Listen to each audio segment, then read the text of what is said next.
First of all, thank you very much, Tara, and all the colleagues from Sri Lanka for this invitation. I really appreciate it. So thank you very much. And I want to say that I'm very proud to share this panel with these very important colleagues from all around the world. Saying that, I'm going to start talking a bit about the situation of this of the educational system in Argentina and some of Latin America, but mostly, and also the second part, I want to talk about the future of the educational systems and how do we have to think about new strategies for the future of educational systems. So let me start by saying that in Argentina, we are more than 47 million inhabitants.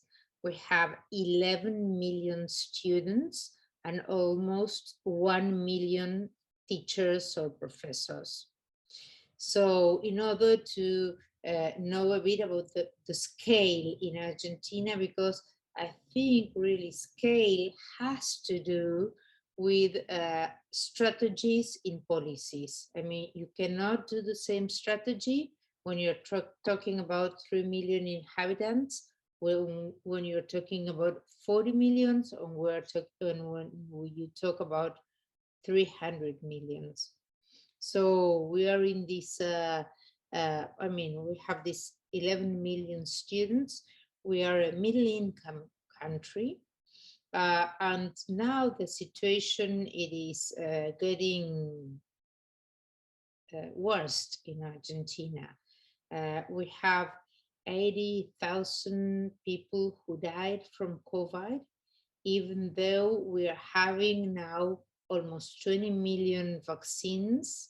Still, the situation, it is very, I mean, it is really worse. It is really horrible in Argentina, and especially in urban areas. So these urban areas are having or hybrid school or virtual or distance schools. Rural areas, sometimes they're having presential schools. So, I mean, you cannot talk about the country as a whole or as a unity, because it is a huge country geographically speaking. But in the main areas, in the main urban areas, there is a huge discussion in between having a virtual or distance school or hybrid school. And it is a problem because the main region that we call it AMBA, that it is the region where the virus is circulating, it has politically two main like provinces or states. One is the city of Buenos Aires, who are willing, I mean, the government of the city wants to have hybrid school or presential school, and the province of Buenos Aires who decided not to have a hybrid school, but virtual or distance schools. But the virus does not recognize political limits. So we're in the middle of a problem that it is really, you know, a need to be solved. The second part second thing I wanna tell is that when we talk about this second bucket, Tara, that you mentioned before, the second bucket kids that are in virtual schools in developing countries, we need to talk about part virtual and part distance schools, which it is not the same.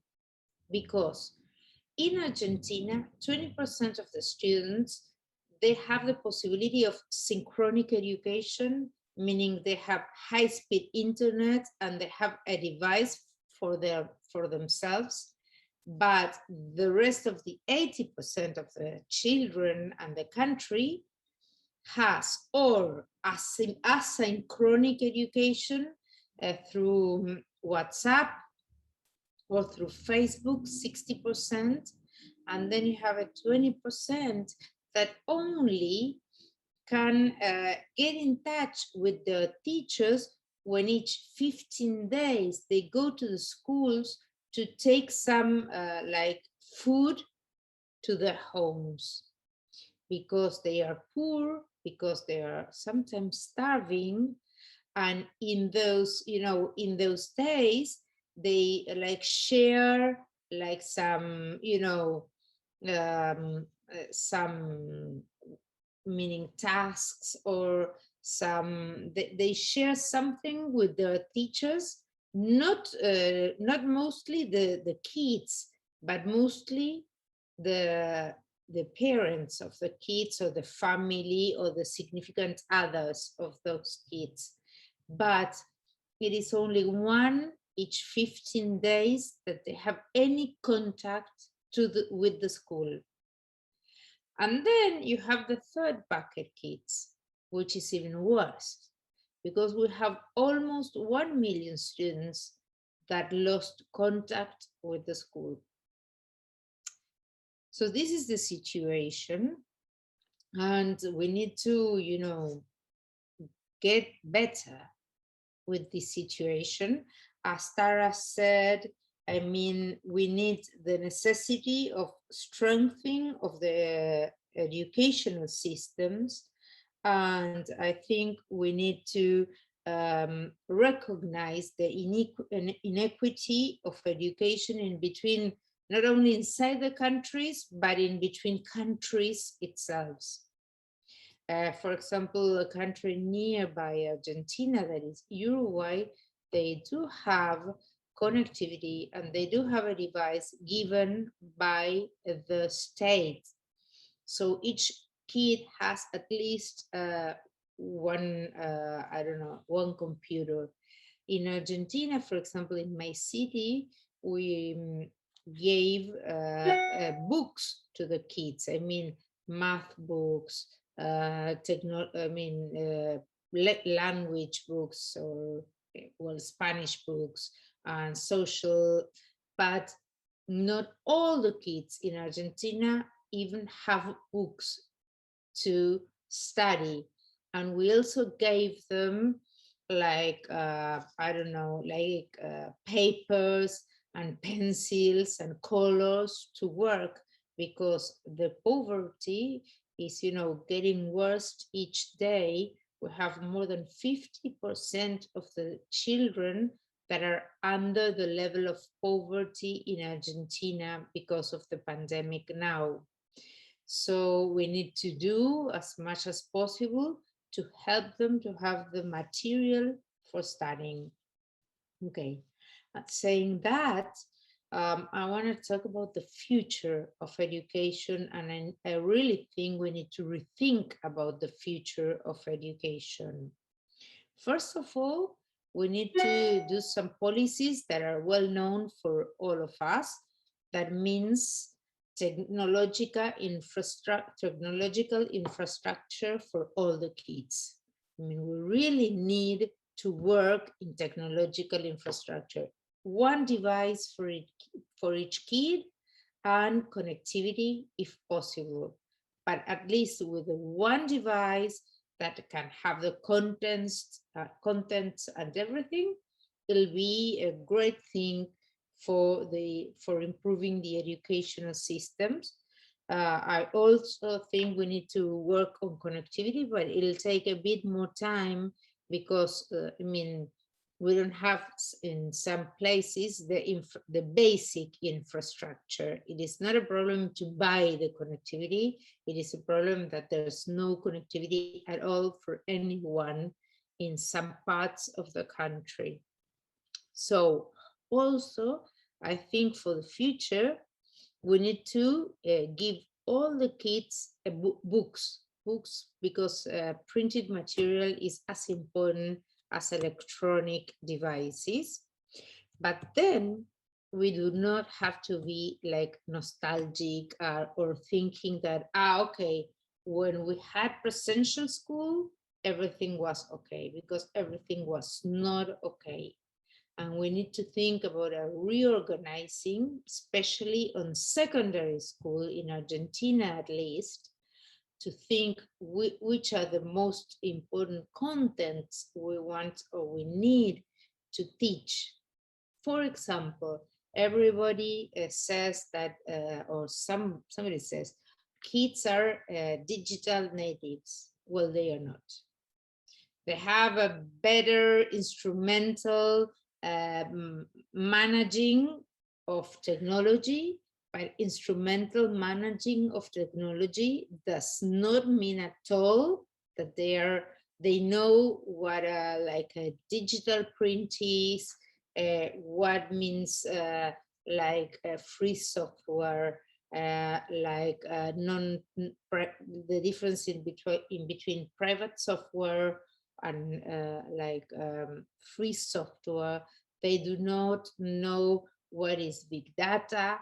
They do not know anything about this new economy, like blockchains are bringing to us. They do not know what is a crypto money, and there are many.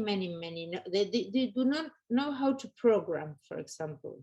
So they are always depending on others to do this kind of work, or when they have to think about software, they depend on buying software from others. And at the same time, in the world, there is a free software that it is great for educational kids and for working also. And I think we need to think about like I don't know, but think about which are the contents that are more useful for our 21st century kids in general. I mean, and I think we need to think about a reorganizing of at least secondary school in most Latin America. So when Tara, you talk about the benefits or opportunities that this pandemic can offer, I think one is reorganizing of schooling. So thank you very much to all of you. It is a pleasure to share this panel.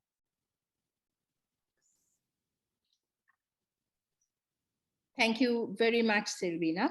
And I am particularly pleased that you highlighted the necessity for our systems strengthening, the education systems, the institutionalized strengthening, and the education infrastructure, which includes all the devices and the connectivity, as you mentioned. Thank you very much for that excellent presentation.